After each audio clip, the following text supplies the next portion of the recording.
Com certeza. Podemos? Podemos, sim.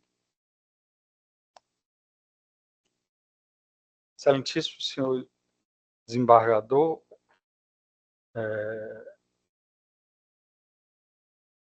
a manifestação do Ministério Público, levando em consideração a complexidade dos autos que possuem mais de 2.000 páginas,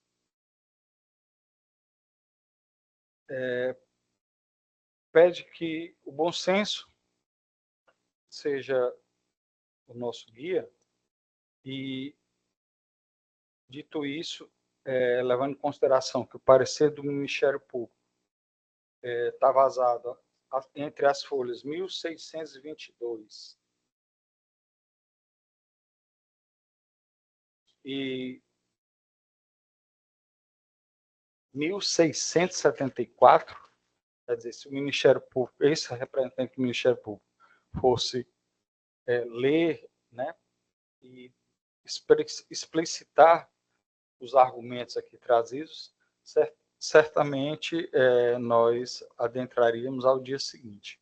Então, não é de bom senso, uma vez que dormita nos autos o parecer, ou seja, está à disposição de Vossa Excelência, está à disposição de Sua Excelência, o advogado que representa os réus, razão pela qual, pedindo licença à Sua Excelência, a nossa presidente, eu me acosto inteiramente ao parecer do Ministério Público que dormita nos autos nas folhas retrocitadas. Obrigada, doutor Luiz Antônio, e eu passo, então, a palavra ao desembargador, relator Eduardo Costa Fava, para a apresentação do último voto da sessão. Obrigado, senhora presidente. Eu inicio aqui parabenizando a iniciativa do doutor Luiz pela sensibilidade de ratificar realmente o parecer. São 4 réus. Eu voto aqui, são 94 laudas também, eu não tenho condição aqui de ler os 94 laudas, porque diversos agentes, e são diversas preliminares, né, são várias teses, tanto em tese preliminar quanto no mérito. Eu até já também comunico ao doutor Pedro Henrique que estou rechaçando todas as preliminares. No mérito, eu estou mantendo a condenação, mas de ofício, doutor Pedro Henrique, eu estou redimensionando a pena privativa de liberdade de todos os recorrentes. Tá? É praxe no gabinete, nós promovemos a reanálise dosimétrica, ainda que não haja provocação. Vou, de forma objetiva, senhora presidente, eminentes colegas, eu vou à leitura do projeto de emenda na parte negritada. Como disse, são 94 laudas o voto em toda a sua integralidade. Penal e processo penal, apelação criminal, tráfico de drogas, crime de organização criminosa armada e com participação de adolescente. Artigo 2º, parágrafo 2º, 3º e 4º, inciso 1, primeiro da Lei 12.850/2013, sentença condenatória, recursos defensivos, preliminares. 1. Preliminar arguída por todos os apelantes. Alegação de nulidade da sentença em razão da ocorrência de litispendência, não acolhimento, ações penais voltadas à apuração de crimes praticados em ocasiões distintas. Ausência de simetria de partes, fatos e pedidos. 2. Preliminar suscitada pelos réus Givanil da Silva, Francisco Tarcísio da Silva Filho e Jaquicilânio de Souza Rufino, e arguída no mérito por Carlos Aldeão Bandeira, recorrer em liberdade, pedido prejudicado ou decisão interlocutória de folhas 1761, 1777, que revogou a prisão preventiva dos recorrentes em obediência ao artigo 316, parágrafo 1 do CPP. 3. Preliminar suscitada pelos réus Givanildo da Silva, Francisco Tarcísio da Silva Filho e Jaxilânio de Souza Rufino, alegado equívoco na aplicação da majorante prevista no artigo 2º, parágrafo 4º, inciso 1 da Lei 12.850, não acolhimento. Crime de organização criminosa, circunstanciada pela participação de adolescente que absorveu o delito de corrupção de menores. Aplicação dos princípios da construção e da especialidade. 4. Preliminar suscitada exclusivamente pelos réus Givanildo da Silva e Francisco Tarcísio da Silva Filho. Alegação de nulidade por cesseamento de defesa. Omissão na apreciação de preliminares aventadas pela defesa quando da apresentação de defesa preliminar. Improcedência. Magistrados sentenciantes que manifestaram-se sobre os pontos arguídos e consignaram de forma clara e precisa as suas razões de decidir. Princípio par de nullité sangrier. A ausência de comprovação do efetivo prejuízo e nulidade de algibeira. 5. Preliminar arguída exclusivamente pelo acusado Francisco Tarcísio da Silva Filho. Alegação de inépcia da denúncia, rejeição, peça acusatória que contém a exposição do fato criminoso com todas as suas circunstâncias, a qualificação dos acusados, a classificação penal da imputação e o rol de testemunhas, conformidade com o artigo 41 do CPP. Descabimento. 6. Preliminares suscitadas exclusivamente pelo réu Carlos Aldeão Bandeira. 6.1. Alegação de nulidade por cesseamento de defesa em virtude da não disponibilização do relatório de ordem de missão que fundamentou a decisão que determinou a busca e apreensão. Improcedência. Permitido amplo acesso da defesa aos documentos que guardam relação com a legalidade da medida cautelar imposta. Ausência de demonstração de prejuízo. Princípio par de nullité sangrier. Ausência de violação do contraditório e da ampla defesa. 6.2. Arguição de nulidade do mandado de busca e apreensão. Inexistência, inocorrência da violação domiciliar ante a prévia expedição do mandado de busca e apreensão, em consonância com o artigo 243, inciso 1 do CPP, endereços dos investigados indicados de forma mais precisa possível. 7.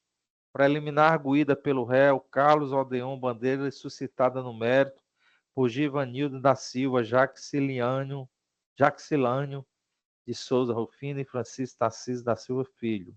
7.1. Nulidade processual arguída por Givanildo e Jaxilânio. Razões genéricas, ausência de impugnação específica, acerca da forma com que a obtenção dos elementos de prova contrariaram garantias constitucionais ou legais. Ofensa ao princípio da dialeticidade, ausência de pretensão deduzida no recurso, não conhecimento precedente, súmula 43 desta Corte.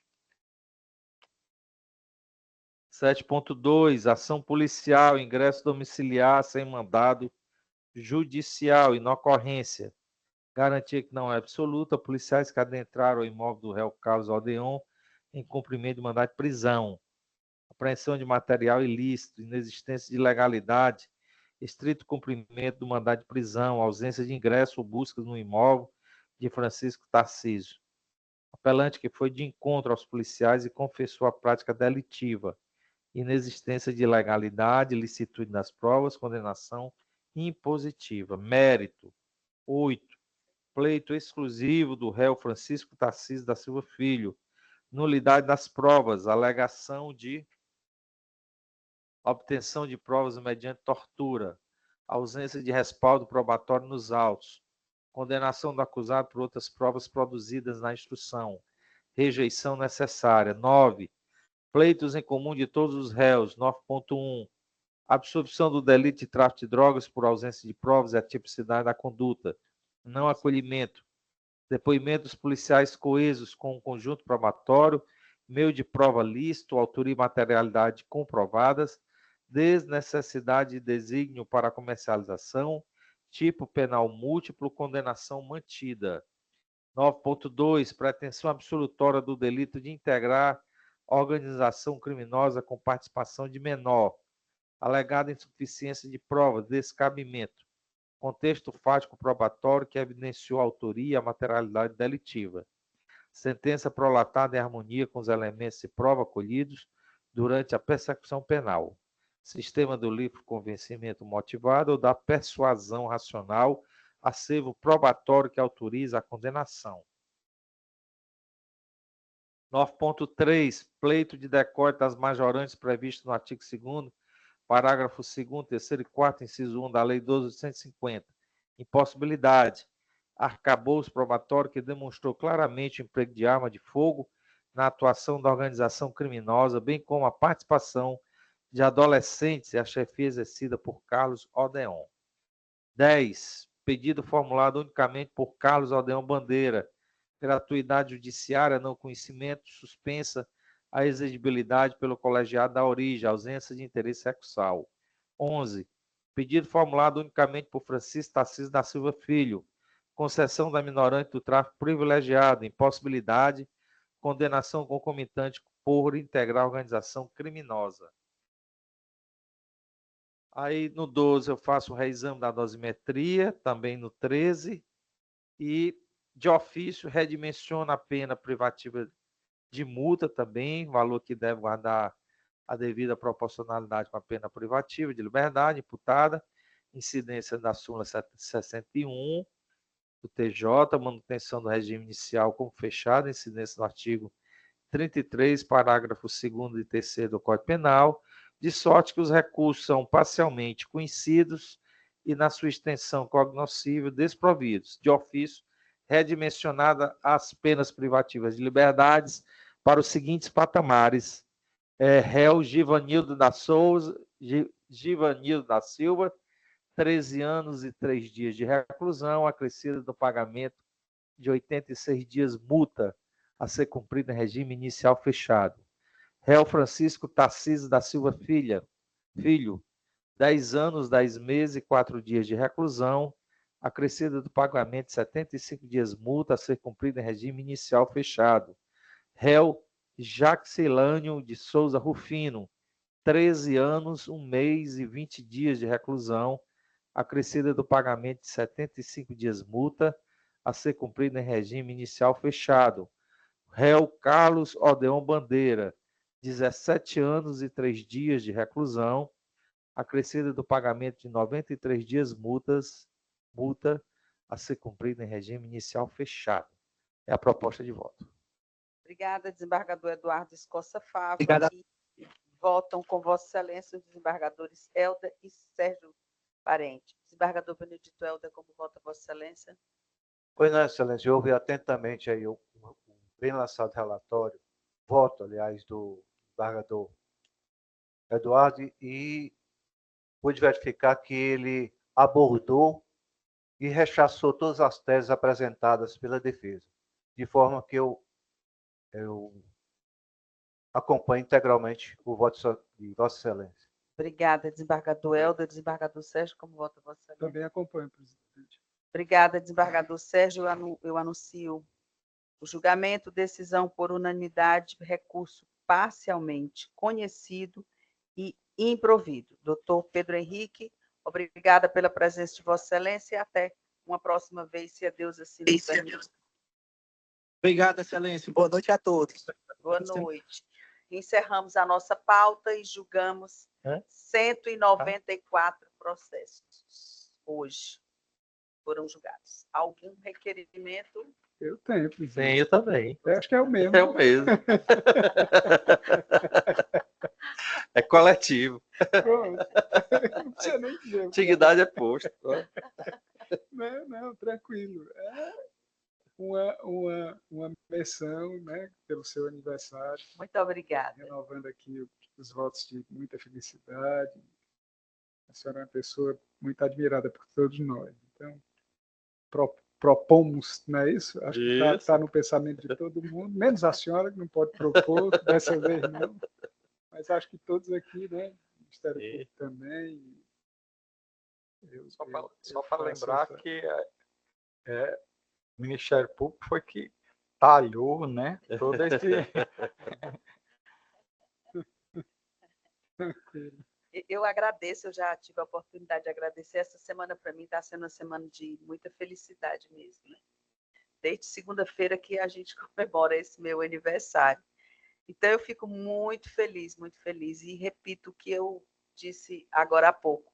Eu venho para cá com muita alegria, muita felicidade. Eu tenho encontrado aqui um apoio muito grande em tudo que eu tenho feito. E as dificuldades que aparecem, elas aparecem para ensinar um pouco mais.